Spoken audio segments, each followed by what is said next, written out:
Hi, magabi mga ka-all-around. So karong gabi na lain sa nga math topic ang atong paghisgutan o pagkasabton mga ka-all-around.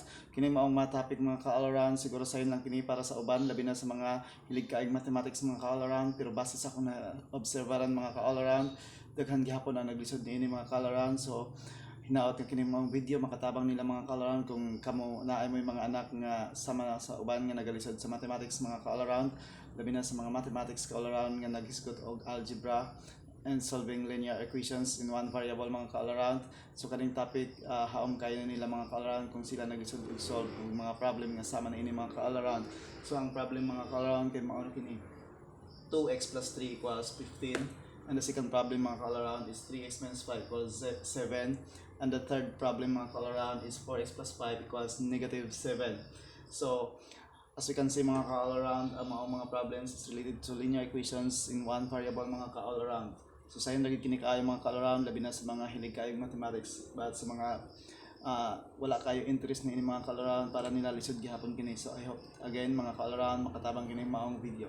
So to solve this equation mga ka-all-around, ang atong pagkabuhaton is just isolate the terms with variable and without variables mga ka-all-around.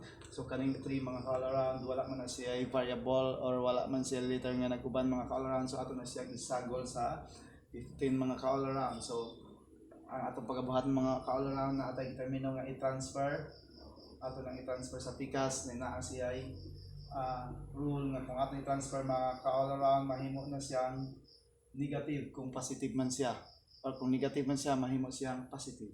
So karon mga ka-all-around na natay laing equation nga nahimo 2x equal 15 minus 3. So atong kopyahon ang 2x mga ka-all-around, then 15 minus 3 equals 12 mga ka-all-around. And then, to solve for x mga ka-all-around, ito lang i-divide with 2 on both sides. So we have now x is equal to 6. So ingon ana ra kasayon mga ka-all-around ang pag-solve equation nga ingon ani mga ka-all-around. So the second problem mga ka-all-around is 3x minus 5 equals 7. So the same process mga ka-all-around, atong i-isolate or ilain na to ang term nga naay variable o walay variable. So karon mga ka-all-around na term nga negative 5 diri nga kailangan natong isagol sa 7.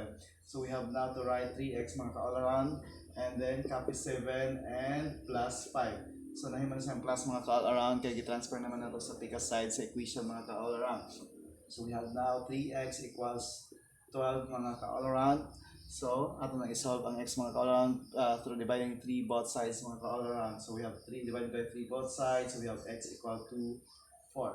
So as we can see again mga ka-all-around, sayon lagi kaayo once kabalo sa basic rule in solving this type of equations mga ka-all-around. So kaning number 3 mga ka-all-around, 4x plus 5 equals negative 7. Ako na nang ihatag ninyo, and you may comment your answer for this problem mga ka-all-around. Thank you for watching mga ka-all-around, and good evening once again.